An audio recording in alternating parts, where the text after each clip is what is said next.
bagaimana seorang melatihnya di situ, kecepatannya. Jadi tidak bisa santai. Kemudian mengasah otak. Bagaimana kita di sini dituntut untuk berpikir secara cepat, bisa berpikir untuk apa ya, melihat gambar tes ini secara cepat gitu, seperti itu. Kemudian ada melatih konsentrasi juga, menjauhkan dari sifat ceroboh, jadi harus berhati-hati juga, melatih kejujuran dalam melakukan tes ini, terus membangun kepercayaan diri seorang, memperoleh suatu pengalaman. Jadi ketika kita melakukan tes ini, kita dapat memperoleh pengalaman yang lebih luas lagi tentang tes potensi akademik, menjadi evaluasi bagi kita. Jadi ada evaluasi buat diri sendiri sejauh mana potensi akademik dari seseorang itu. Seperti itu. Nah, dalam aspek TPA ini ada 3 aspek yang akan digambarkan. Yang pertama, tes verbal. Tes verbal ini berfungsi untuk mengukur kemampuan seseorang di bidang kata dan bahasa. Jadi ada juga tentang tes tentang kata dan bahasa, keterampilan berbahasa verbalnya.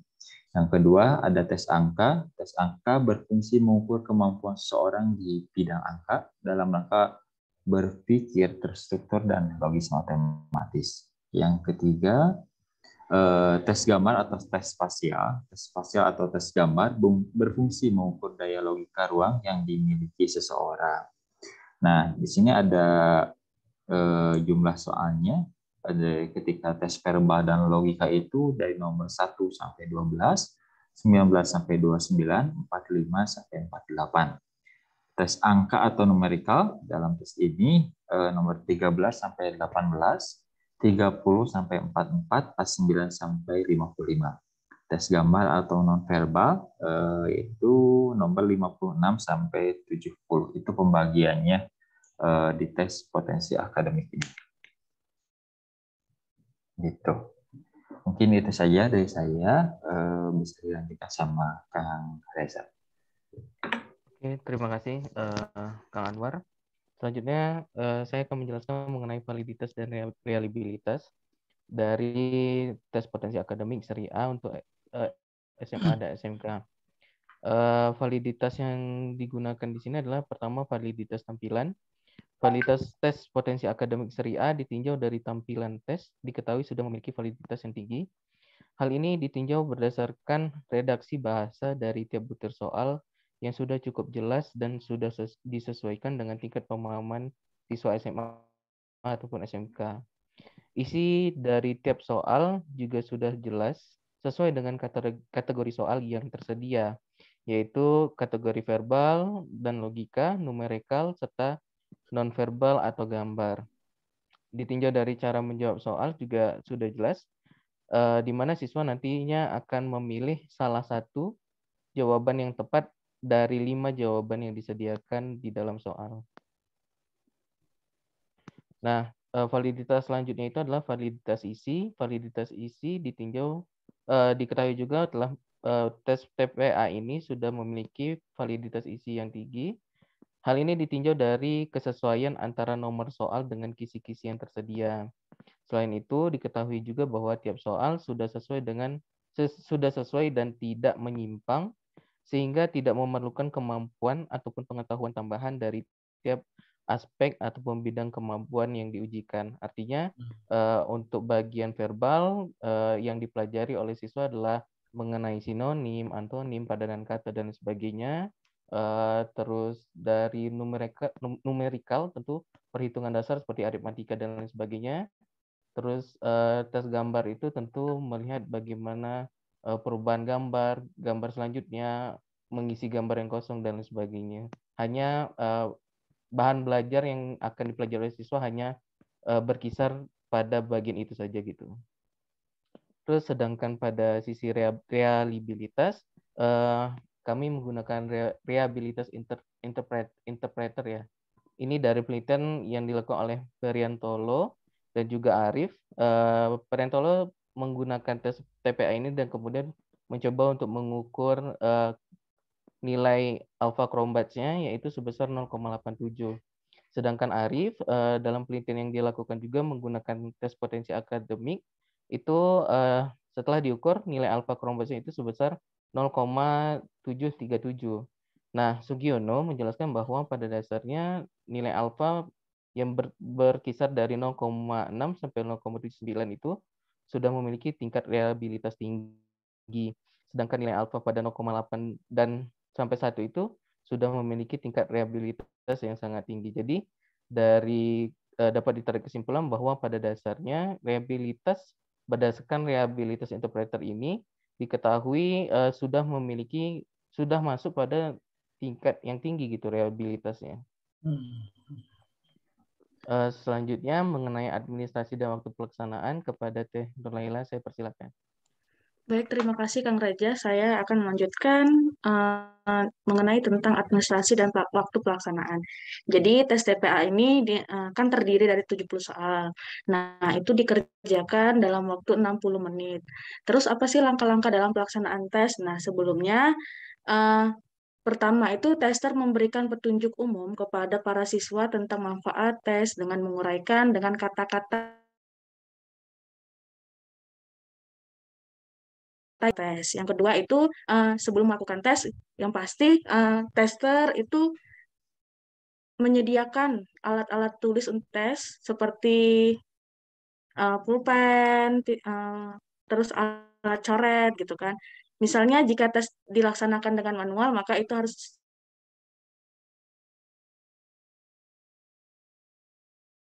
sesuai yang tepat gitu. Yang keempat, menyampaikan batas waktu dalam pengerjaan. Kelima itu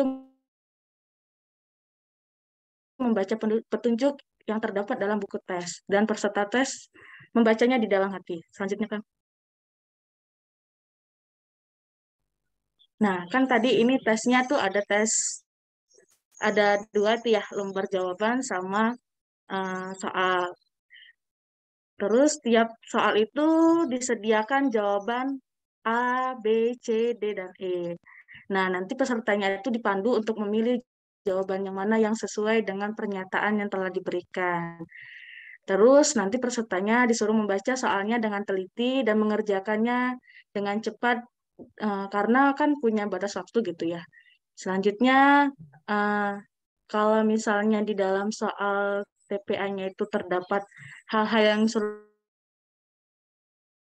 dimengerti, bisa dilewatkan dulu karena kan waktunya singkat. Jadi peserta tes itu mengerjakan tes yang mudah dipahaminya dulu.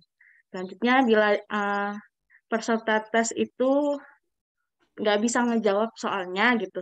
Jadi peserta tes itu diwajibkan untuk menebak yang mana yang menurut dia benar gitu. Selanjutnya, buku tesnya itu tidak boleh dikotori dan tidak boleh ditulis-tulis agar tetap bersih dan dapat digunakan oleh peserta tes yang selanjutnya. Selanjutnya, dalam pengerjaan tes itu tidak boleh menggunakan alat bantu seperti kalkulator. Terus nanti tester itu memberikan contoh dalam pengerjaan dan cara menjawab soal-soal yang ada di TPA. Selanjutnya, nanti tester itu menginstruksikan pada peserta untuk memahami soalnya dengan sungguh-sungguh, dan bila ternyata ada soal yang mungkin dia tidak pahamin, boleh bertanya kepada pengawas atau tester. Next kan. Nah, tuh contohnya gini, cara menjawab soalnya. Misalnya kan ini ada soal pertama. Kata manakah yang tidak jelas, tidak sejenis dengan kata berikut ini? Itu kan ada burung, cacing, harimau, rambut, dan nyamuk. Nah, ini kan sebenarnya itu kan jenis-jenis hewan ya, jenis-jenis hewan. Jadi di antara soal ini mana sih yang tidak termasuk dalam jenis-jenis hewan? Berarti dari antara option pilihan jawaban ini ya jawabannya D gitu kan, rambut, yaitu rambut gitu.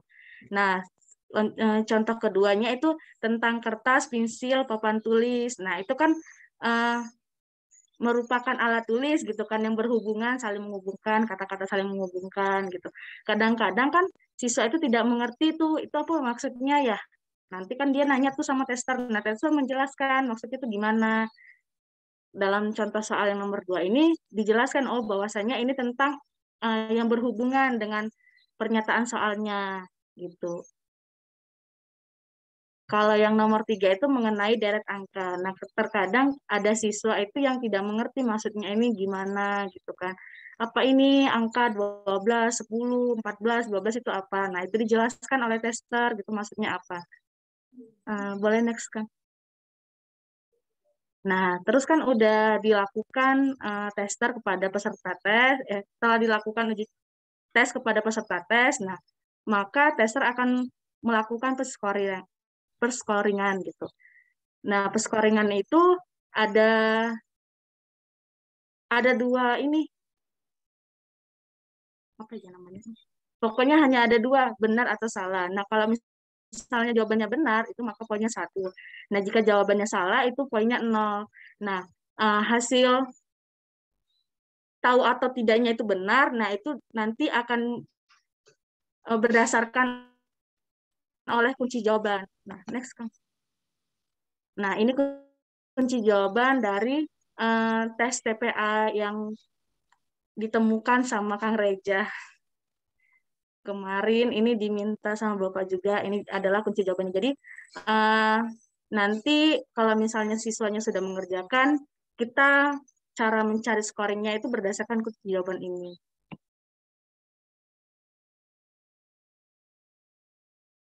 Terus ini ada contoh cara penskoringan. Ini adalah, nah ya yang di sebelah kanan itu adalah merupakan hasil jawaban dari seorang siswa di salah satu SMA di Bandung. Nah, dari hasil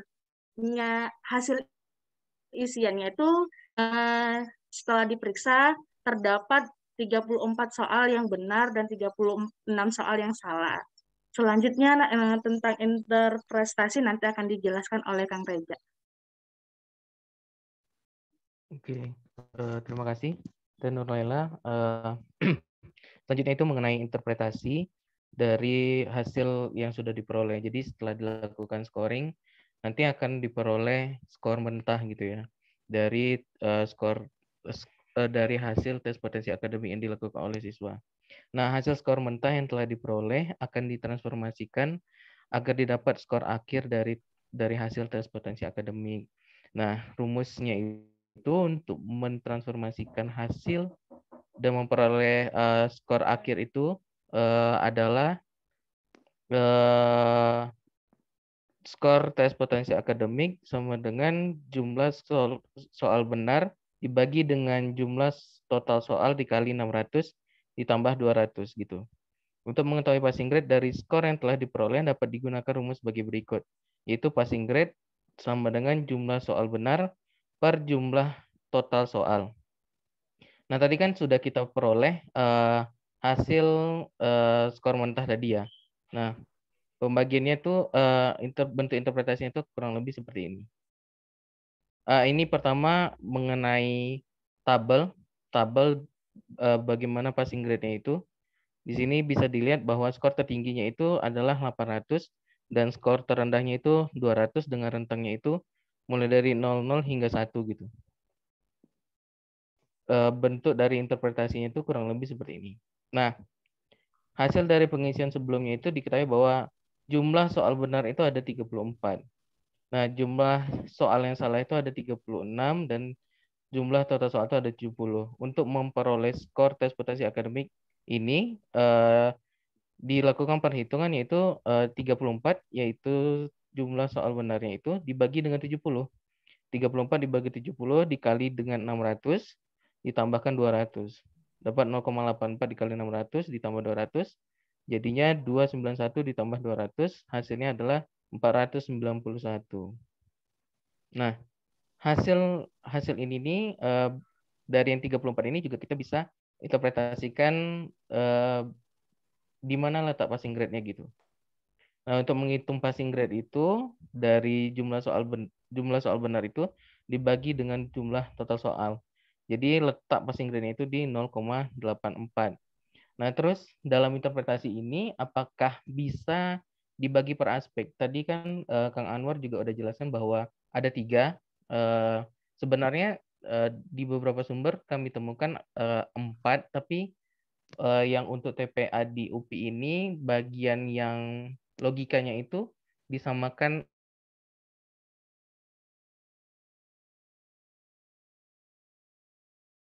tes tes verbal dan tes logika gitu. Apakah bisa dipisah per aspek atau harus total seperti ini? Jawabannya adalah bisa dipisah sesuai dengan kebutuhan dari penyelenggara ya. Misalnya memang untuk melihat kecenderungan siswa itu di bagian verbalnya kah, logikanya kah, atau numerikalnya kah, atau kemampuan spasialnya. Tapi kebanyakan penggunaan tes TPA ini adalah untuk menjaring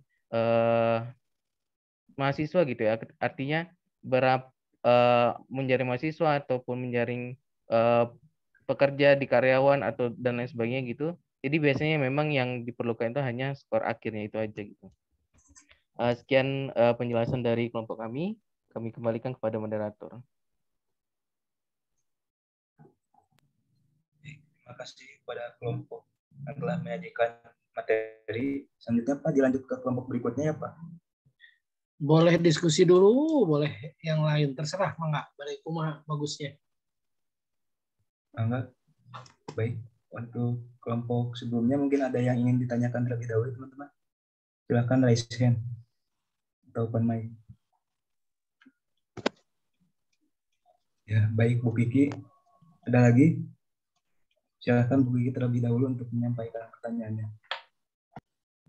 Ya, Assalamualaikum. Mohon maaf Pak, saya off cam karena memang sinyal sedang tidak mendukung. Jadi yang ingin saya tanyakan, apakah soalnya selalu berpatokan dengan 70 soal ataukah bisa boleh lebih gitu dalam tes ini? Apa hanya 70 soal yang dipatokan atau boleh lebih? Kalau saya melihat kan ini seperti layaknya apa ya?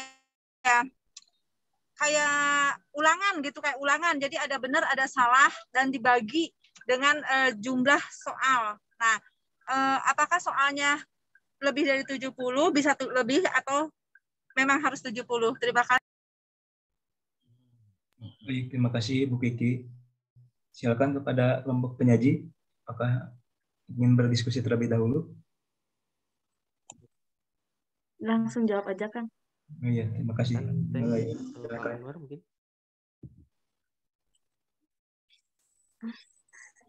Jadi kata Bu Kiki kan ditanya apakah soalnya itu hanya 70 atau bisa lebih. Jadi itu kalau buat soalnya itu bisa 70, bisa juga lebih dari 70. Kan yang penting itu ada aspek yang ingin dicari, yaitu ya aspek yang dibahas tadi sama Kang Anwar gitu. Boleh 70, boleh lebih gitu. Yang penting tujuannya itu dan aspek di dalam soalnya itu sama dengan aspek yang telah ditentukan gitu. Mungkin teman-teman saya akan menambahkan. Silakan Kang Reza. Kak Anwar? Oke. Kalau misalnya ditanya dari total jumlah soal, memang untuk TPA Seri A, terutama TPA yang dikembangkan di UPI ini, jumlah total soalnya itu memang 70 gitu, Bu. Nah, sesuai dengan pernyataan dari Tenur Laila tadi, mungkin nggak lebih mungkin jika memang pengembangannya lebih gitu. Tapi rata-rata memang soalnya itu 70 gitu. Nah, untuk seri yang seri C untuk mahasiswa itu jumlah soalnya memang jauh lebih banyak gitu. Ada sekitar 100 soal gitu. Jadi mungkin itu jawaban dari saya. Kak? Terima kasih. Silakan Kang Anwar. Tambahan. Sama, yaitu yang dibilang Kang Reza sama Teknon lagi, tergantung kebutuhannya sih seperti itu. Cuma yang betul untuk yang TPA ini peserta didik hanya 70 ya, tapi bisa lebih juga, itu aja sih.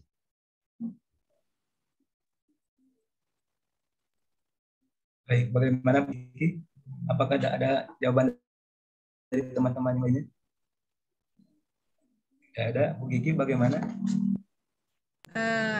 Ya cukup, tapi di sini yang kayaknya agak sedikit yang ingin saya tanyakan, sedikit aja ya. Maaf sekali nih teman-teman.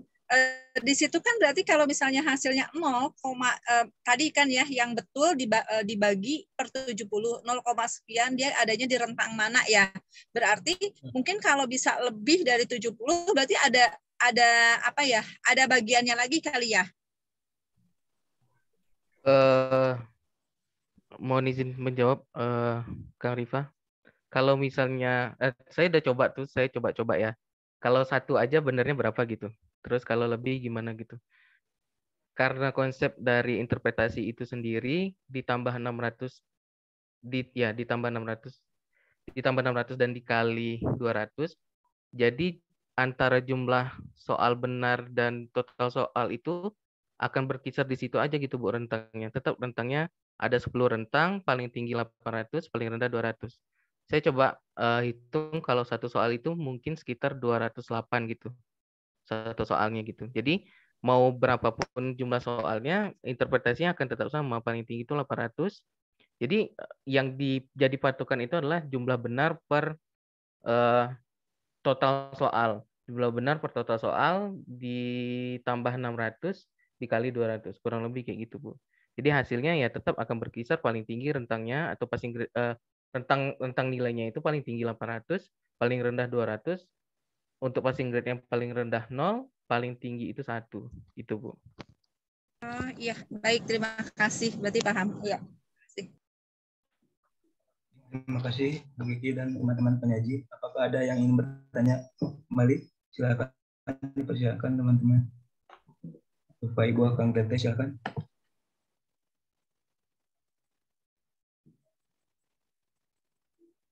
Belum ada ya? Bapak izin saya bertanya, bolehkah? Boleh. Baik Bapak, teman-teman izin bertanya, untuk tes potensi akademik ini apakah sama dengan tes akademik? Jika sama, kemarin itu ada isu yang mengenai masuk TNI itu dihapus tes akademiknya. Apakah dapat digantikan dengan tes yang lain, Kang Teteh? Terima kasih. Silakan kepada kelompok penyaji atau teman-teman dan Bapak yang memberi arahan.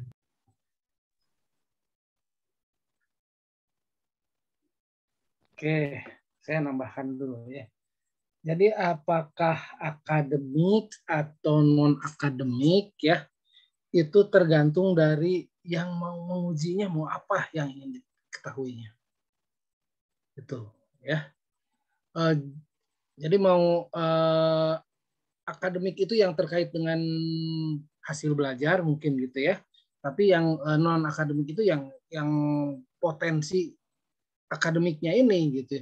Tapi ini berupa potensi akademik, namanya potensi akademik ya.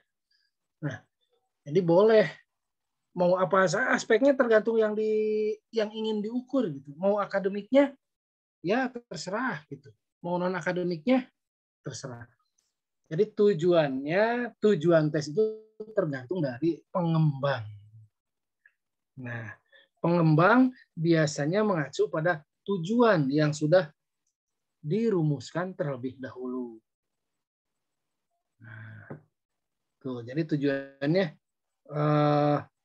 mengenai aspeknya juga terserah mau berapa aspek gitu ya. Hanya biasanya kalau TPA itu mengungkap 3 hal seperti yang tadi sudah diungkapkan biasanya. Ya. Dalam buku Azwar juga itu seperti itu. Ya. Saya juga pernah mengikuti pelatihan bersama Azwar dan dari tim pengembang TPA nasional itu aspeknya tetap 3, verbal, numerikal, dan figural. Jadi ada yang verbalnya. Verbal itu bisa berupa penguasaan kata, ya. Bisa juga analogi kayak gitu. Ya, tadi itu masuknya ke verbal. Nah, numerikal itu terkait dengan angka-angka. Angka-angka itu bisa aritmatik, bisa aljabar, atau bisa apa saja. Tergantung dari si pembuatnya gitu ya, mau apa yang ingin diungkapnya. Nah, itu tergantung sesuai dengan tujuan yang sudah dirumuskannya.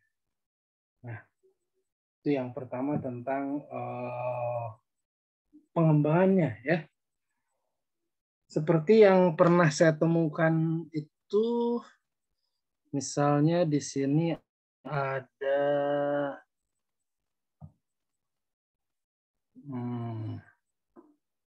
ada yang karya Azwar itu ya.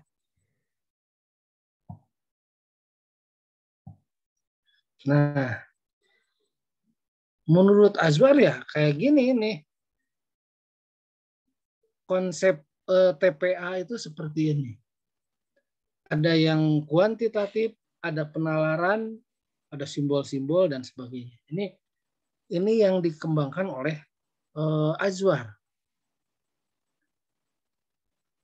Nah, di sini ada apa sih namanya? Semacam definisi operasionalnya. Misalnya di sini deretan angka, mengidentifikasi prinsip yang mendasari terjadinya suatu deretan angka. Ini yang diukurnya gitu. Ya. Nah, jadi mengenai aspeknya ya terserah si pengembangnya. Ya. Seperti ini ada pengembang, dari pengembang itu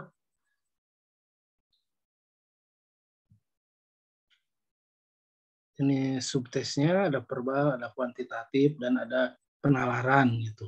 Ini menurut Azwar. Nah, ini prosedur pengembangannya seperti begini.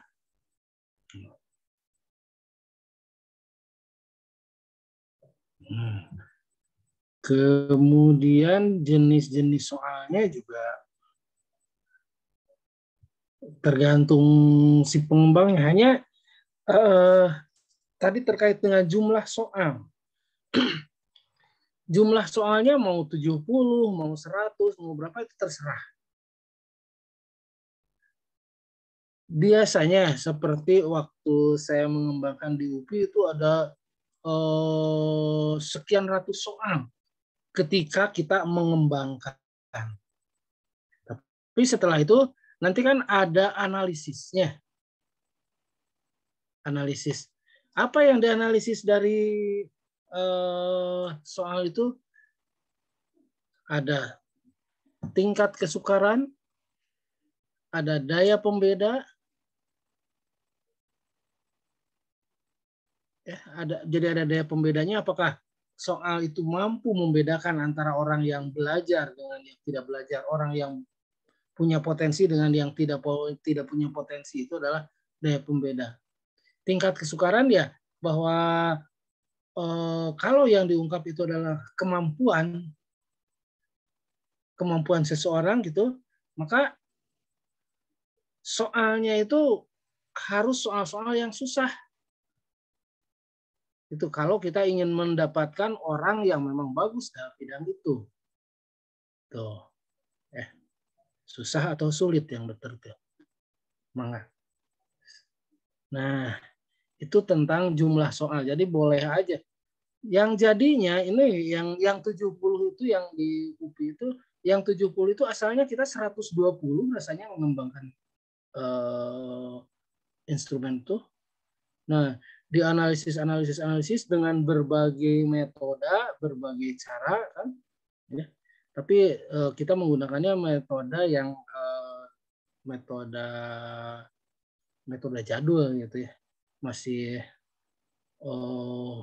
untuk daya pembeda itu ada istilah WLWH, right, untuk yang di low dengan yang di high itu yang beda, kita membedakannya itu ya. Jadi ada disebutnya ada metode apa sih, metode tes itu, analisis itu ada yang metode modern, ada yang klasikal gitu, klasik atau metode lama gitu. Nah, sebenarnya kalau saya lebih suka ke metode lama karena lebih jelas gitu. Nah, jadi nanti dianalisis ya. Di analisis itu ada tingkat kesukarannya, daya pembedanya, ada homogenitasnya. ada macam-macam gitu yang dianalisisnya. Nah, yang analisisnya itu adalah si pengembang itu sendiri. Jadi ketika mengembangkan itu biasanya kalau itu terkait dengan proyek, jadi ada dana untuk uji coba, ada dana untuk analisis, ada dana untuk penyimpulan, ada untuk pelaporan dan sebagainya. Nah, itu tentang jumlah soal dan aspek, ya. Nah, mengenai apa yang diungkapnya ya dikembangkan dalam definisi operasionalnya. Jadi definisi operasional itu memegang penting, memerlukan pemikiran itu, hasil pemikiran dari para ahli yang berkecimpung dalam bidang itu. Ya. Itu tambahan dari saya. Jadi yang TPA yang di UPI itu memang ada TPA A, ada TPA C. TPA A itu yang 70 soal rasanya ya. Yang TPA C itu yang 100 soal. Nah, yang 100 juga awalnya tidak 100 soal. Tuh. Yang 70 juga awalnya tidak 70. Ya.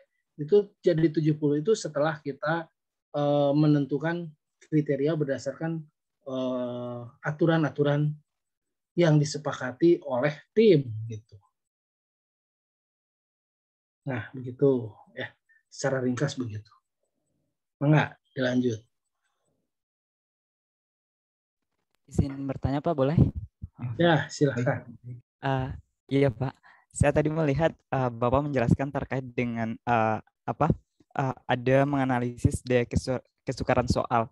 Nah, yang ingin saya tanyakan, apakah ada alat ukur tertentunya untuk menganalisis daya kesulitan soal tersebut, atau kita melihat sejauh mana siswa mampu menjawab soal-soal tersebut dengan benar? Oke. Ya, jadi menganalisis tingkat kesukaran gitu ya. Iya Pak. Nah, itu ada metodenya. Metodenya ada metode klasik, ada metode modern gitu ya. Nah, iya Pak. Yang sekarang di metode RAS itu lebih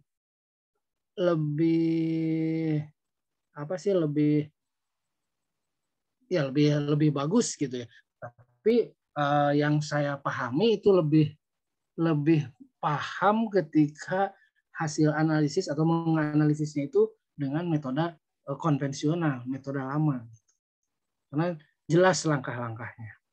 Nah, apakah soal itu bisa membedakan? Ya, membedakan tadi. Ketika membedakan itu antara siapa? Antara yang belajar dengan yang tidak belajar. Antara yang punya potensi dengan yang tidak punya potensi. Nah, itu bisa dilihat dari jumlah jawaban yang benarnya. Ya. Bukunya di kantor. Ada analisis, ada metode analisis. Sebentar, ada enggak bukunya?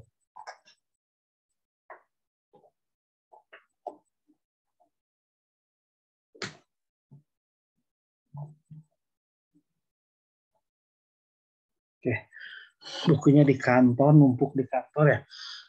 Jadi analisisnya itu kayak gitu, ada tingkat kesukaran seperti apa caranya atau bagaimana caranya itu ada. Nanti kita bisa belajar di lab lah. Ya. Nah, tingkat kesukaran juga demikian. Daya pembeda juga begitu. Ya. Jadi ada metode-metode tertentu ya untuk menganalisisnya. Ada ketentuan misalnya untuk analisis itu diperlukan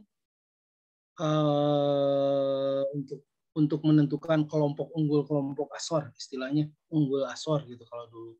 Nah, atau unggul asor itu yang unggul itu yang bagus gitu ya, yang asor itu si asor yang di bawah gitu ya.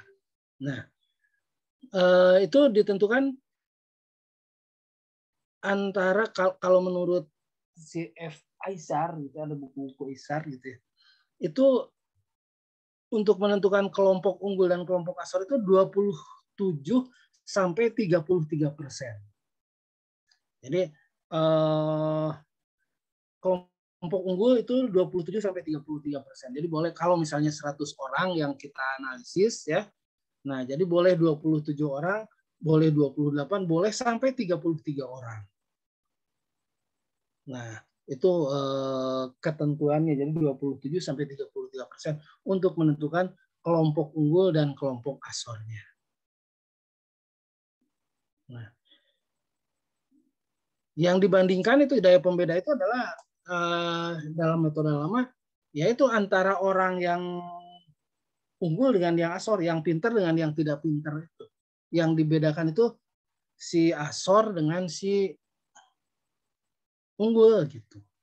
Jadi orang yang betul-betul belajar, yang betul-betul potensi itu yang disebut unggul, yang kurang berpotensi itu disebut si asor. Nah, hanya kelemahannya ya yang dianalisisnya hanya itu. Kita tidak menganalisis yang berapa, kalau 33 66% berarti. Nah, yang 40 sekian persennya tidak dianalisis. Itu kelemahan metode lama itu. Ya, jadi kelemahannya tidak melibatkan semua peserta. Nah, salah satunya ya. Nah, itu sudah diperbaiki oleh para ahli itu dengan metode ada RPBI, point by serial. Nah, itu point by serial itu untuk menganalisis daya pembeda juga. Nah, itu Pak Rifki yang nanya. Iya Pak, baik Pak. Terima kasih Pak. Oke. Coba. Mangga. Ya, baik, terima kasih Pak Dokter yang telah menyampaikan pertanyaannya dan juga penyaji yang telah menyampaikan materi dan juga jawaban yang sangat baik. Untuk selanjutnya, apakah ada yang ingin ditanyakan terlebih dahulu atau langsung ke kelompok berikutnya ya? Waktunya sudah. Ya, kelompok berikutnya aja lah.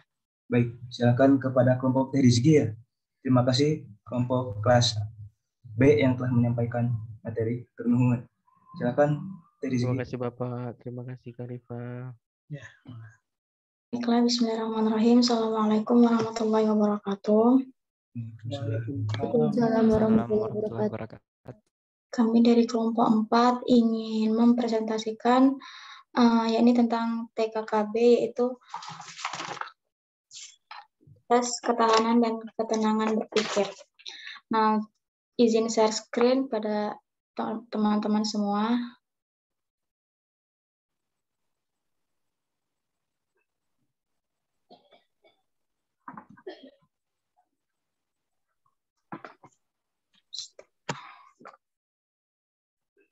Apakah sudah terlihat? Sudah, Teh. Baiklah, dalam hal ini untuk yang pertama mempresentasikannya yaitu Teh Rizky Maulita. Kepada Teh Rizky, saya persilakan. Oke, baiklah. Terima kasih, Teh Upi. Bismillahirrahmanirrahim. Assalamualaikum warahmatullahi wabarakatuh. Izinkan saya menjelaskan sedikit mengenai tes ketahanan dan ketenangan berpikir. Yang pertama, sebelum ke TKKB, kita akan membahas mengenai konsep dasar sikap kerja. Jadi sikap kerja ini adalah suatu sikap yang dimiliki seseorang dalam melakukan suatu pekerjaan atau tugas. Nah, menurut Jamara, sikap ini merupakan faktor non-intelektual yang juga mempengaruhi hasil belajar dari siswa. Dan dalam proses belajar, sikap individu dapat mempengaruhi keberhasilan proses belajarnya. Nah, dalam proses belajar, siswa akan dibebani pada tugas-tugas pelajaran. Nah, maka dari itu diperlukan sikap siswa dalam menghadapi tugas tersebut. Nah, sikap siswa dalam hal ini yang diartikan sebagai sikap kerja yang terdiri dari kecepatan, kestabilan, dan ketelitian dalam mengerjakan suatu tugas atau dalam memecahkan masalahnya. Sikap kerja disebut juga sebagai bakat dan kepribadian dalam bekerja. Widiawati menjelaskan sikap kerja yang diukur dengan tes Kraepelin. Jadi dari pendapat di atas tadi diartikan bahwa kecepatan, ketelitian, keajikan, dan juga ketahanan merupakan bakat yang mempengaruhi seseorang dalam bekerja. Next Teh. Jadi di sini ada deciding performance type by Kraepelin. Jadi ada beberapa cara untuk menentukan tipe performance seseorang melalui tes Kraepelin. Yang pertama itu adalah penjumlahan yang di bawah normal itu menunjukkan gejala depresi. Nah, lalu yang kedua, terjadinya kesalahan hitung yang terlalu banyak dan menunjukkan kemungkinan distraksi mental. Yang ketiga, terjadinya ritme yang terlalu tajam. Jadi, grafik turun dan naik secara tajam, dan hal ini menunjukkan epilepsi atau hilangnya ingatan sesaat atau sementara pada waktu mengerjakan tes. Yang keempat, itu rentang ritme yang terlalu besar. Jadi, titik tertinggi dan terendah itu terlalu jauh, dan hal ini menunjukkan kemungkinan terjadinya gangguan emosional. Jadi, hakikat sikap kerja ini berdasarkan 4 ini tadi adalah sikap kerja ini adalah tipe performance seseorang yang terdiri dari kecepatan, kestabilan, dan ketelitian seseorang dalam memecahkan suatu masalah atau dalam pengerjaan tugasnya. Jadi dalam belajar, sikap kerja ini merupakan sikap siswa dalam menghadapi beban tugas di sekolahnya, dan juga siswa yang memiliki sikap kerja yang tinggi dalam belajar itu dapat diharapkan memiliki prestasi yang baik dan berkemungkinan untuk melanjutkan ke jenjang pendidikan yang lebih tinggi. Next, Teh. Selanjutnya kita akan membahas konsep dasar TKKB. Jadi TKKB ini adalah kependekan dari tes ketahanan dan ketenangan berpikir. Tes ini merupakan pengembangan dari tes Pauli Kraepelin. Tes ini digunakan untuk mengukur sikap kerja seseorang. Ini kita membahas tentang Kraepelin. Jadi Kraepelin ini adalah tes yang diciptakan oleh psikiater Jerman bernama Emil Kraepelin tahun 1856 sampai dengan 1926. Lalu tes ini dikembangkan dan disempurnakan oleh Pauli bersama dengan Dr. Arnold dan Profesor Van Method yang disebut juga sebagai tes Pauli Kraepelin. Jadi Kraepelin ini adalah orang yang mempelopori tentang fenomena kurva kerja. Dan dari hasil pengamatannya itu diketahui bahwa pesertanya itu mengalami kesulitan untuk tetap menjaga kecepatan selama sesi tes. Namun menunjukkan variasi yang cukup besar dalam kinerja mereka. Jadi disimpulkan bahwa kinerja yang berkesinambungan itu nggak hanya ditentukan oleh kecepatan pemrosesan mental yang disebut juga sebagai kecepatan pikiran, akan tetapi ditentukan juga oleh beberapa jenis disiplin mental seperti kegigihan. Jadi kemampuan intelektual juga diperlukan dalam suatu kinerja. Lalu menurut Widiawati, tes Pauli Kraepelin ini merupakan tes bakat yang tergabung dalam kelompok single test. Jadi sejalan dengan pendapat itu bahwa tes Kraepelin sebagai tes bakat dimaksudkan untuk mengukur maksimum performance dari seseorang. Maka dari itu, tekanan, scoring, dan interpretasinya didasarkan pada hasil tes secara objektif dan bukan secara proyektif. Jadi nanti cara pengolahan atau scoringnya itu juga maupun interpretasinya itu dilakukan secara objektif sesuai dengan hasil siswa dalam mengerjakan teks tersebut, sehingga dapat menggambarkan keadaan si testi yang sebenarnya. Nah, tes ketahanan dan ketenangan berpikir ini juga merupakan suatu tes yang dikembangkan oleh Carnotto sebagai salah satu staf atau dosen Laboratorium Psikologi Pendidikan dan Bimbingan LPPB FIP UPI dari tes Pauli Kraepelin. Jadi tujuan dilaksanakannya TKKB ini untuk mengungkap sikap kerja siswa yang dapat dilihat dari hasil skor kecepatan, kestabilan, ketelitian, dan juga ketahanan. Lalu kembali ke tes Kraepelin, kalau tes Kraepelin ini wujudnya angka-angka sederhana, yaitu dari angka 1 sampai dengan 9. Subjek diminta untuk menjumlahkan angka-angka secara berurutan dari bawah ke atas dan untuk 2 angka yang berdekatan tanpa ada yang dilewati. Sedangkan kalau tes TKKB ini atau ketahanan dan ketenangan berpikir ini terdiri dari 56 kolom atau 7 halaman soal.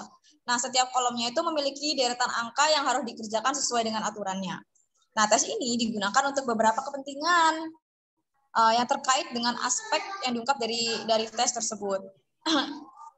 Nah, tes Kraepelin kalau menurut Sugianto digunakan untuk kepentingan seleksi, promosi, mutasi dalam bidang kerja, dan juga jabatan atau di psikologi industri. Dan terkadang ada beberapa bidang psikologi lainnya juga menggunakan tes ini seperti psikologi pendidikan, klinis, dan bidang lain yang sesuai dengan kepentingannya. Selanjutnya aspek-aspek pada TKKB. Jadi tes ketahanan dan ketenangan berpikir ini mengungkap 4 aspek. Ya, jadi keempat aspek ini ada speed factor, akurasi faktor, ritme faktor, dan juga austere faktor. Jadi yang pertama, faktor kecepatan ya. Faktor kecepatan ini menunjukkan seberapa cepat testi bekerja. Jadi jika hasil yang diperoleh menunjukkan kecepatan yang tinggi, maka si testi ini memiliki kecepatan yang tinggi dalam bekerja. Atau sebaliknya juga, jika testi memiliki kecepatan yang rendah, maka kecepatan bekerjanya pun rendah. Jadi testi yang memiliki kecepatan yang tinggi itu dapat dikatakan arah karirnya cocok untuk bekerja di perkantoran atau pekerjaan yang membutuhkan kecepatan dalam bekerja. Terus ada aspek yang kedua, yaitu ada faktor ketelitian. Jadi hal ini menunjukkan seberapa konsentrasinya seseorang dalam bekerja. Jadi hal ini ditunjukkan dari seberapa banyak kesalahan ataupun tes yang terloncat oleh testi dalam mengerjakan tesnya. Jadi jika testi mendapatkan jumlah kesalahan sedikit atau terlompatnya sedikit, maka testi tersebut mempunyai tingkat ketelitian yang tinggi. Dan sebaliknya juga, jika kesalahannya banyak, maka testi memiliki ketelitian yang rendah. Yang ketiga ada ritme faktor atau faktor keajekan. Faktor keajekan ini dapat menunjukkan kestabilan emosi seseorang dalam mengerjakan tes. Untuk mendapatkan skor keajekan atau kestabilan, maka seseorang dapat diketahui dengan cara men-skor deret tertinggi yang dikerjakan dikurangi dengan deret terendah yang dikerjakan. Selanjutnya ada faktor ketahanan atau austere faktor. Jadi pada faktor ini menunjukkan daya tahan seseorang terhadap situasi menekan dalam suatu pekerjaan. Untuk mengetahui skor ketahanan itu untuk mengetahui kepastiannya ini dapat diukur dengan menganalisis dari bentuk grafik yang dikerjakan oleh testi tersebut. Sekian penjelasan singkat dari saya, kurang dan lebihnya saya mohon maaf. Selanjutnya akan dilanjutkan oleh Teh Ufi, saya kembalikan. Baiklah, saya akan melanjutkan mengenai validitas dan reliabilitas. Bagaimana kita mengetahui bahwasannya validitas itu diambil dari Toha dalam Sukardi dan Desa pada tahun 2009, bahwasannya suatu tes itu disebut memiliki validitas bila mana tes tersebut isinya layak mengukur objek yang seharusnya diukur dan sesuai dengan kriteria tertentu. Artinya adanya kesesuaian antara alat ukur dengan fungsi pengukuran dan sasaran pengukur. Kemudian di sini reliabilitas yaitu suatu tes untuk mengukur sejauh mana hasil suatu pengukuran dapat dipercaya atau kalau dikatakan secara populer reliabilitas ini sesuatu tes adalah keajengan suatu tes. Nah di sini untuk tes ketahanan dan ketenangan berpikir ini menggunakan pendekatan validitas dan reliabilitas, yaitu yang pertama untuk reliabilitasnya menggunakan pendekatan tes ulang. Artinya di sini itu dengan menyajikan tes 2 kali pada satu kelompok subjek dengan tegang waktu di antara kedua penyajian tersebut. Kemudian yang kedua menggunakan pendekatan bentuk paralel atau parallel forms, yang mana dalam tes ini akan diestimasi reliabilitasnya harus ada paralelnya, yaitu tes lain yang sama tujuan ukurannya dan setara isi item baik secara kualitas maupun kuantitasnya. Kemudian untuk reliabilitas selanjutnya menggunakan pendekatan konsistensi, yang mana dalam pendekatan konsistensi internal ini dilakukan dengan menggunakan satu bentuk tes yang dikenakan hanya sekali saja pada sekelompok subjek.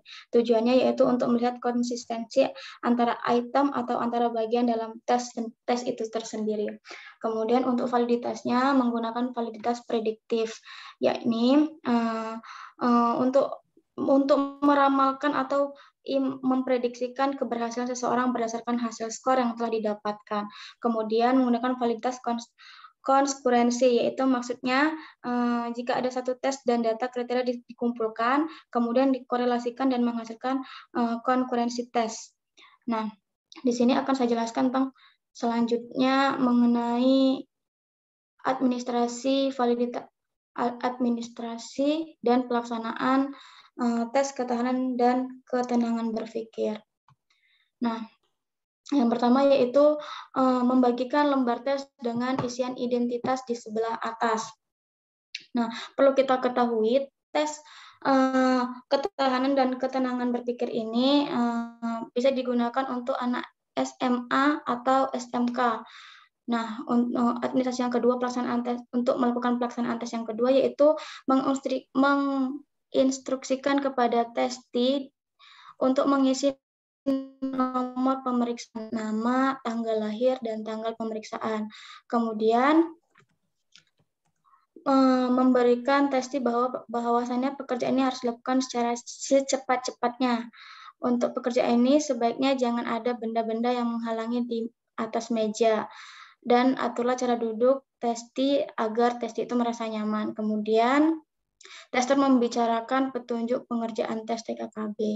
Kemudian memberikan contoh dalam mengerjakan TKKB dan testi dipersilakan untuk mengerjakan simulasi di kertas biru sebagai latihan, dan cara pengerjaannya yaitu dengan menjumlahkan setiap 3 angka mulai dari bawah dan mengisikan kolom dengan mengisikan satuannya saja, yaitu hasilnya 12, maka yang dituliskan hanyalah 12. Kemudian jika sudah selesai, maka aba-aba untuk menyerang halaman pertama bisa dimulai. Terus selanjutnya menginstruksikan testi untuk pindah dari kolom pertama ke kolom selanjutnya. Nah, setiap tester ini mengatakan pindah dan membuka halaman selanjutnya ketika tester mengatakan buka. Maka setelah setiap kolom waktunya adalah 15 detik dan setiap halamannya waktunya itu ada 2 menit. Begitu seterusnya. Nah, di sini ada seperti yang sudah dikatakan oleh Teh Rizky, bahwasannya tes ketahanan dan ketenangan berpikir ini dikembangkan melalui dari tes Pauli. Ini adalah suatu contoh dari tes Pauli, bentuknya seperti ini. Nah, bedanya itu kalau tes Pauli ini dia menjumlahkan dia dari atas ke bawah, dan angka penjumlahannya itu hanya 2. 5 tambah 4 hasilnya 9, maka ditulis di tengah-tengah di antara angka 5 dan 4. Kemudian untuk pengisian selanjutnya dari 4 ditambah 9 yaitu hasilnya 13, maka yang ditulis hanya angka 3 saja di antara angka 4 dan 9. Kemudian ini ada tes Kraepelin, juga pengembangan dari tes TKKB, yaitu cara penjumlahannya juga sama, namun kalau tes Kraepelin ini penjumlahannya dari bawah ke atas. Kalau Pauli tadi dari atas ke bawah, kalau Kraepelin dari bawah ke atas, dan dengan angka penjumlahan 2. Seperti yang kita lihat bahwasanya dari sini 8 tambah 9 yaitu 17, maka ditulis hanya angka 7-nya saja sampai seterusnya. Kemudian, nah untuk tes ketahanan dan ketenangan berpikir ini, kita melihat contohnya seperti ini yang saya ambil dari lab. Nah, ini dia dari Laboratorium Psikologi Pendidikan dan Bimbingan jurusan PPB FIP Universitas Pendidikan Indonesia. Nah, ini adalah contoh tester yang sudah melakukan tes ketahanan dan ketenangan berpikir. Sebagaimana petunjuknya sudah saya bacakan di slide sebelumnya. Nah, kalau tes TKKB ini dimulai juga dari penjumlahannya itu dari bawah ke atas. Dari bawah ke atas, namun angka penjumlahannya itu terdiri dari 3. Sebagaimana kita lihat di sini, ada 5 tambah 9 ditambah 7. Nah, hasilnya 21, maka yang ditulis itu hanya angka 1-nya saja, yaitu angka satuannya. Ini contoh depannya. Kemudian sebelum tester mengerjakan, maka kita sebagai tester untuk menginstruksikan kepada testi untuk mengerjakan contoh soal terlebih dahulu. Nah, ini ada lembar contoh soal yang mana terdiri dari 1, 2, 3, 4, 5, 6, 7, 8 kolom. Nah, dengan menginstruksikan setiap kotak itu hanya menghitung 15 detik saja. Artinya untuk setiap kolom angka pada tes ini disediakan waktu 15 detik. Jadi seluruhnya itu menghabiskan waktu 14 menit. Nah, apabila kita menginstruksikan pindah, maka sudah seharusnya bagi tester untuk pindah ke kolom selanjutnya. Begini cara pengisiannya, yaitu dari kolom terbawah, yaitu dari angka 3 tambah 5, 8 tambah 2, 10, artinya yang ditulis hanya angka satunya saja, yaitu angka 0. Nah, setelah si testi ini mengerjakan lembar contoh, maka untuk selanjutnya... Punten Teh, masih kecil gambarnya. Oh iya. Iya.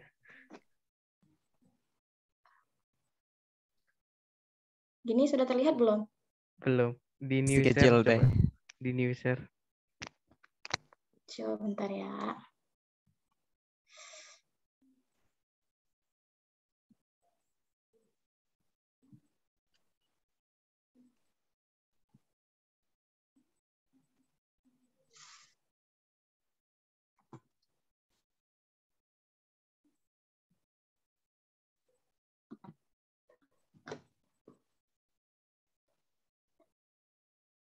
Ini kelihatan nggak kalau gini? Belum, nggak kelihatan ya?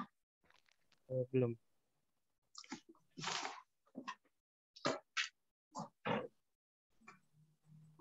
Mohon maaf teman-teman.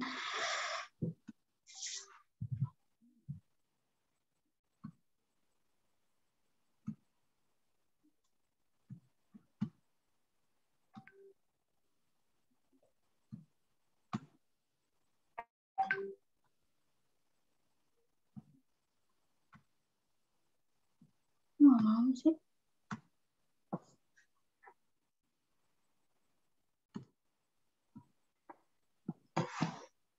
Dibesarkan bisa nggak di apa namanya? Yang gambar cawannya itu yang di bawah tuh dibesar, diklik Dari mana ya? di bawah, ada tanda cawan di bawah. Udah kelihatan? Ada sedikit, lumayan.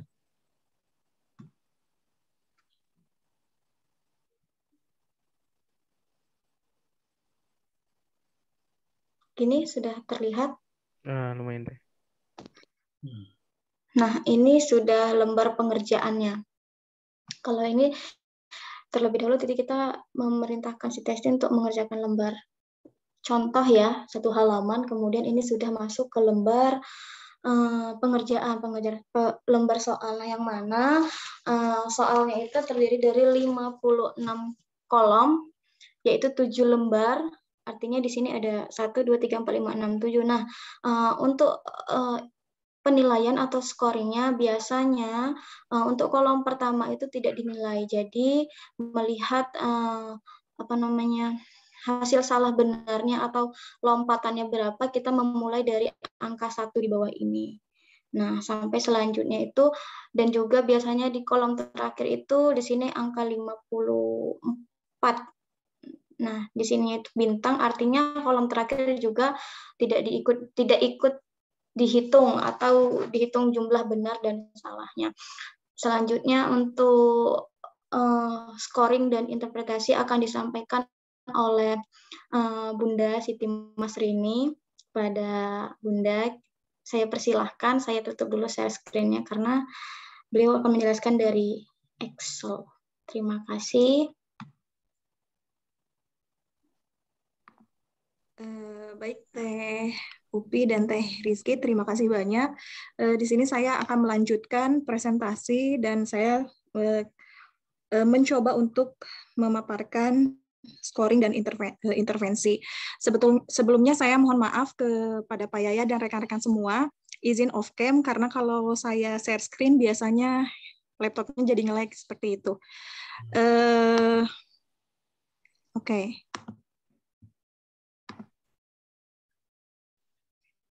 Sudah muncul ya. Baik, di sini saya dan rekan-rekan saya mengambil contoh dari 4 siswa yang sudah mengerjakan dari tes TKKB ini. Setelah tadi siswa mengerjakan soalnya, kemudian dari lembar soal itu dipindahkan ke Excel, di-input dengan cara manual seperti ini. Misalnya ini ada 4 orang siswa, ada Ahmad, Jenny, Wawan, dan Dedi, misalkan seperti itu. Nah, setelah di-input jawabannya seperti ini, ada 54 soal ya. 54 soal, mungkin tadi kalau di sana, kalau di lembar soal, izin mengingatkan, kalau di lembar soal itu nomor soal nomor 1 ya Pak Yaya dan Teh Aminah, nomor 1 itu tidak dimasukkan ke jawaban di Excel ini. Iya. ya kayak gitu ya Teh Lutfi ya. Tidak dimasukkan ke dalam jawaban, jadi ada 54 jawaban. Ada 54. Kemudian ini yang pertama ini yang dimasukkan adalah jumlah benarnya. Untuk jumlah benar ini dimasukkan secara manual. Itu dijumlahkannya di pas lembar jawaban siswa seperti itu. Jadi tidak ada rumus khusus yang ada di Excel. Kemudian kalau untuk jumlah menggunakan sum,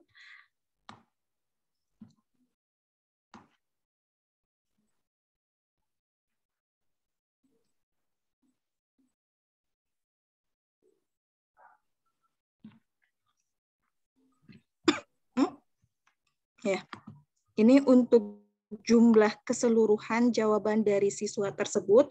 Kemudian untuk selanjutnya untuk menghitung rata-rata.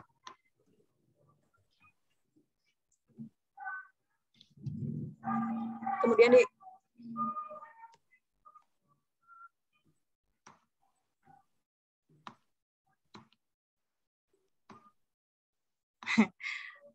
sebentar ya, ini apa namanya? Laptopnya mulai nge-lag.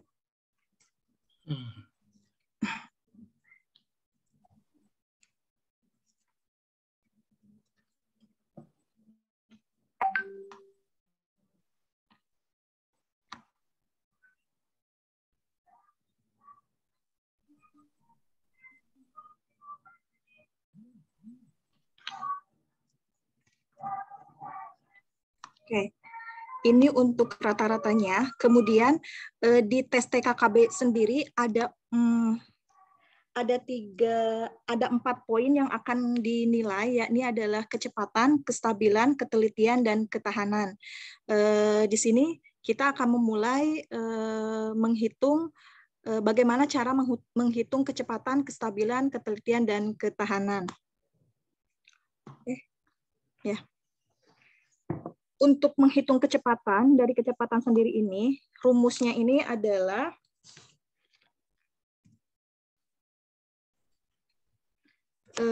rata-rata dari jumlah jawaban siswa dikurangi 4,26, kemudian dibagi 1,3, kemudian dikali 10 tambah 50. Nah, kalau misalkan ditanya ini rumusnya dari mana, kalau misalnya angka 10 ini sebetulnya ini dari nilai Z dibagi T ya, kalau tidak salah ya Pak Yaya ya. Kalau untuk rumusnya sebetulnya ini sudah menjadi acuan dari tim pengembang, jadi kami belum mencari tahu ini rumusnya dari mana seperti itu. Tapi memang untuk rumus kecepatan sendiri menggunakan rumus ini.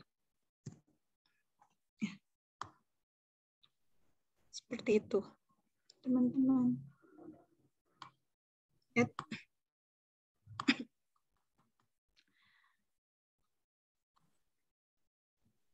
Nah, begitu. Kemudian untuk CAFI ini adalah CAFI ini adalah rata-rata CAFI ini untuk mencari kestabilan. Nah, kita cari terlebih dahulu untuk mencari CAFI ini menggunakan standar deviasi. Kita cari terlebih dahulu standar deviasinya.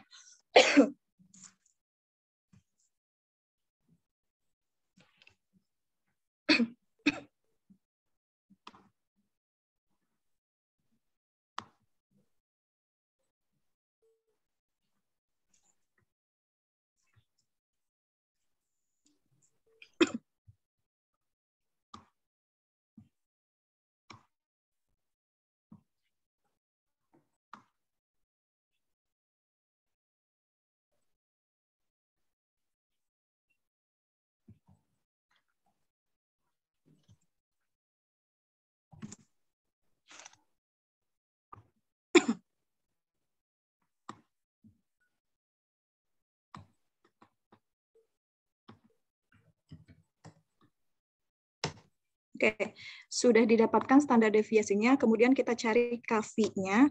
Untuk KV ini adalah untuk KV sendiri adalah standar deviasi.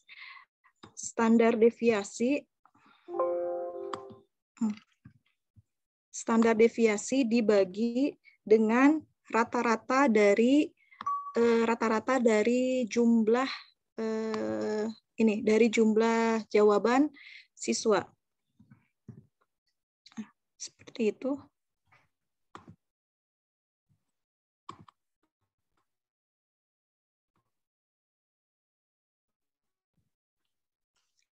Ini untuk KV. Kemudian untuk menghitung nilai kestabilan itu didapatkan dengan rumus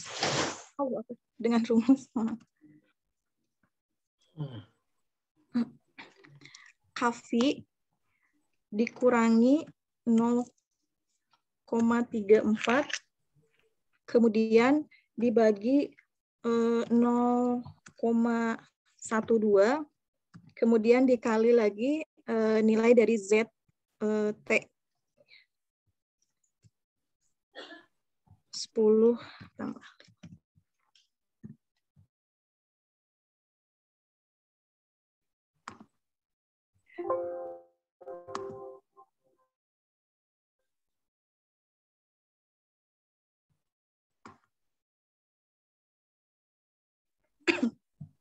Ini untuk kestabilan.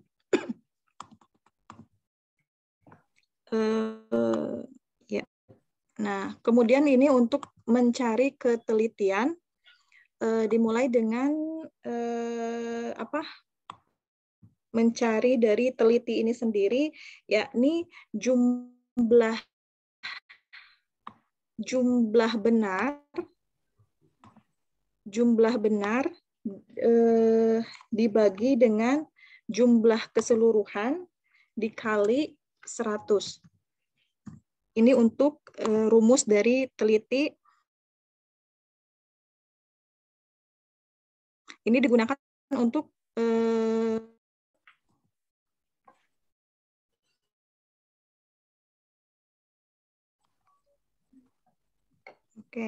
kemudian ini untuk mencari ketelitian. Untuk mencari ketelitian sendiri, ini jumlah rumusnya 100, kemudian teliti yang tadi kita hitung, kemudian dikurangi 16,16, kemudian dibagi 10,47 dikali Z dan T lagi.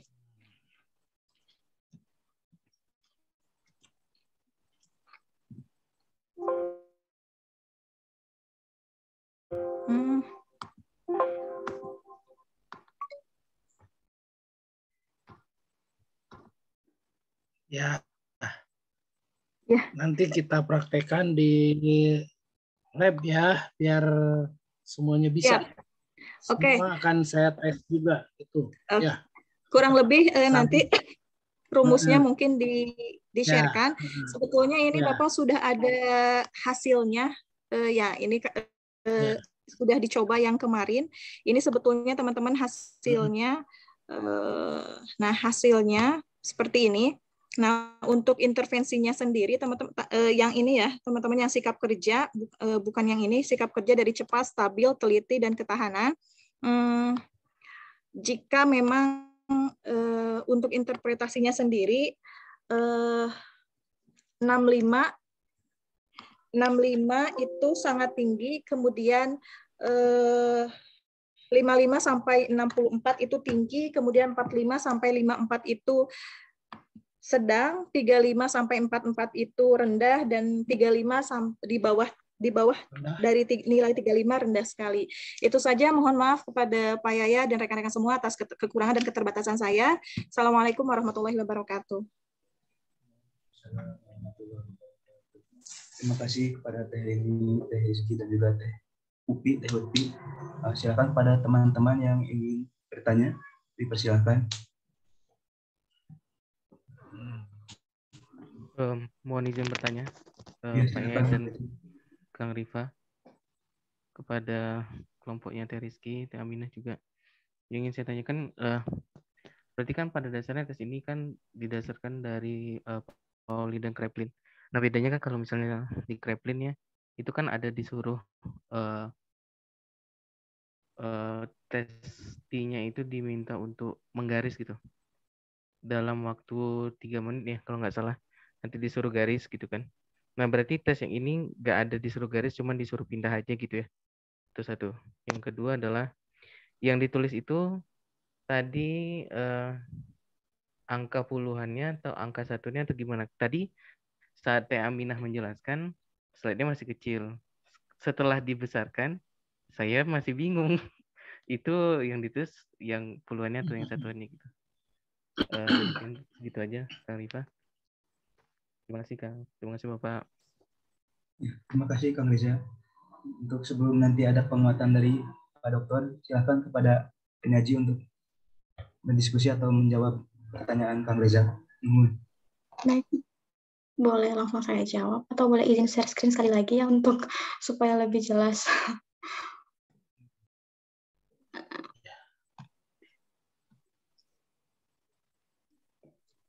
Nah, kalau begini sudah kelihatan Sudah deh. besar nggak? Lumayan deh, cukup terlihat. Nah, iya. Nah, kalau misalnya di TKKB ini tidak ada perintah untuk membuat garis atau apa karena sudah disediakan kotak-kotak. Nah, untuk penghitungannya sendiri, untuk peletakan angkanya yang ditulis itu hanyalah angka satuan. Seperti misalnya nih, 7 ditambah 2, 9, kemudian 9 ditambah 3, 11. Nah, maka yang diletak 1. Kebetulan angka 1 ya sama. Kemudian untuk kolom selanjutnya, maka angka terakhir penjumlahan tadi ini menjadi angka awal. Artinya 3 tambah 6, 9, 9 tambah 7, harusnya 16 ya. Nah, maka yang ditulis itu angka 6 di kotaknya itu. Sampai begitu selanjutnya. Nah, ketika ntar si tester menyuruh untuk pindah kolom, maka harus pindahnya pindah kolom ini. Nah, tadi alasannya kan mengapa kolom 1 ini tidak ikut sertakan untuk dijumlahkan benar salahnya, khawatir mengurangi kecurangan. Begitu, Kang. Apakah sudah jelas? Berarti yang dijumlahkan itu 3 angka Teh ya? Iya, 3 angka. Kalau tadi si Pauline dan Kraepelin kan hanya 2 angka dari atas ke bawah atau dari bawah ke atas. Nah, kalau TKKB ini dari 3 angka dari bawah ke atas, kemudian pindah ke samping. Dan diletakkan di angka terakhir yang dijumlahkan gitu ya? Iya, Kang. Dan angka yang diletakkan hanya satuannya? Ya, kotak-kotaknya ini untuk menulis angka satuan dari hasil penjumlahan 3 angka, dan angka terakhir dijumlahkan itu menjadi angka awal untuk penjumlahan selanjutnya. Gitu. Berarti 367 gitu ya? Habis itu 715 ya, berarti 273, gitu. 367, 715, 539, nah begitu seterusnya. Oke, siap. Nuhun Teteh. Ya. Baik, sudah terjawab ya. Ada yang raise hand, Bu Wiwik silakan. Mohon maaf, izin menambahkan aja tadi mungkin yang disampaikan Kang Reja, Teh Reja. Maaf Kang. Kalau tadi disuruh bikin garis itu kalau nggak salah di Pauli deh. Pauli itu namanya tes koran karena lembarannya tuh besar sekali. Ini saya punya contohnya. Pak Yaya izin menunjukkan Pak ke teman-teman. Ya. Banget ya. Kayak koran ya. Jadi memang besar sekali, Kang. Ya, betul. Pauli itu dan agak ribet, makanya banyak perusahaan-perusahaan itu seringnya pakai Kraepelin. Karena Kraepelin itu hanya 1 lembar HVS, cuma 60 kolom dan instruksinya mudah gitu. Terus kalau ini juga kitanya juga harus Pauli itu harus teliti untuk hitung kalau ada salah penjumlahan sama salah nulis. Itu aja sih mungkin tambahannya. Terima kasih. Ya, hatur nuhun Bu Wiwi. Mangga teman-teman ada yang ingin menambahkan atau bertanya kembali? Silakan. Belum ada? Ya, mangga Pak Dokter untuk pematannya. Terima kasih. Ya, tambahan dari saya gini aja. Nanti kita berpraktek di kelas gitu ya. Supaya kita kondisinya nyata gitu. Bagaimana cara menghitungnya, cara perintahnya bagaimana, kemudian kita juga akan melihat kesibukan tester gitu, di mana tester, karena di sini tester itu betul-betul diuji juga gitu ya. Diuji, apa yang diujinya yaitu dia itu harus berpikir, harus tidak boleh terganggu oleh yang lain gitu. Dia harus fokus gitu ya ke tes itu. Nah, untuk fokus maka nanti bagaimana gitu supaya fokus itu, makanya harus memberikan perintah, harus sambil ngomong, sambil apa gitu ya. Nah, itu kita lihat kesibukan testernya di situ. Nah, jadi yang mau nanti mudah-mudahan minggu depan gitulah kita bisa ya. Waktunya mungkin agak panjang gitulah, kita bertemu saja di ruangan untuk melihat bagaimana pelaksanaan tes ini tuh. Ya, itu ajalah tambahan dari saya mah. Ya. Karena kemarin ada yang meminta juga, Pak bagaimana itu kan hari Sabtu itu munggah katanya gitu. Jadi maksud saya hari ini kita tidak terlampau sore kuliahnya gitu ya. Saya menambahnya, tambahan dari saya tentang tes ini nanti aja di kelas gitu. Ya, pada semuanya. Ya. Nanti juga mungkin kita minta Fani untuk jadi tester gitu ya. Kemudian Riva untuk jadi korektor atau jadi apa gitulah. Nanti kita praktekkan di sana di kelas. Nah, itu tambahan dari saya. Mangga, Riva. Ya, baik Bapak. Hatur nuhun. Teman-teman, sekian ya. Nanti juga jam 4 mau ada pengajian ya dari Prodi BK Bapak. Betul. Apakah sudah dicukupkan saja terlebih dahulu perkuliahan ini? YouTube saja Bapak. Ya. Kalau dari saya cukup aja, tutup dulu aja gitu ya. Hanya tugas untuk kelompok ini tetap, tugas kelompok itu tetap harus membuat apa sih namanya, manual gitu ya, semacam manual sebagai pengganti manualnya. Tadi kan aspek-aspeknya sudah, segalanya sudah, tinggal membuat bla bla bla blanya gitu. Ya, mangga itu aja Pak Rifa, mangga. Silakan ditutup aja. Pak izin Pak, tadi saya terlempar Pak, jaringan susah jadi itu tidak absen tadi Pak Widya Pak. Oh Widya, ya udah saya. Sudah Pak. Terima kasih Pak. Widya yang kelas B kan ya? Iya Pak. Oke, sudah. Mangga ya. Karena sudah terlihat gitu ya. Oke, mangga. Siap kan Fani nanti jadi tester ya? Mangga Pak, insya Allah. Mudah-mudahan masih ingat. Kita sekian tahun tidak ke mana-mana jadi lupa ya segalanya. Oke.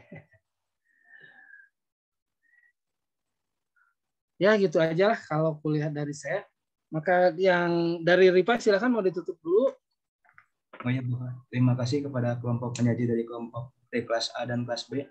Mohon maaf saya selaku moderator. Mohon pamit dan Assalamualaikum warahmatullahi wabarakatuh. Dikembalikan kepada Waalaikumsalam warahmatullahi wabarakatuh. Ya, waktu kita sudah habis ya. Terima kasih pada kelompok yang sudah menyajikan. Terima kasih juga pada teman-teman. Mohon maaf nih, saya masih agak dundeng nih. Rada apa namanya? Agak pusing gitu ya. Oke. Tapi mudah-mudahan saja kita semuanya diberi kesehatan, diberikan kekuatan ya. Pada yang sudah mengalami, ada yang sudah mengalami juga kan ya. Kalau saya sih tanpa gejala, jadi sebenarnya masih bisa kemana-mana gitu. Jadi yang tersiksanya itu karena tidak bisa kemana-mana, jadi diem gitu. Nah, jadi tersiksa gitu ya. Oke. Udah, itu aja lah untuk perkuliahan hari ini. Ya, terima kasih semuanya. Kita tutup saja kuliah ini dengan mengucapkan hamdalah bersama-sama. Ya. Kalau tidak ada lagi. Alhamdulillah. Alhamdulillah. Amin. Atur nuhun Bapak, lekas sehat Nah, Pak. Terima kasih Pak.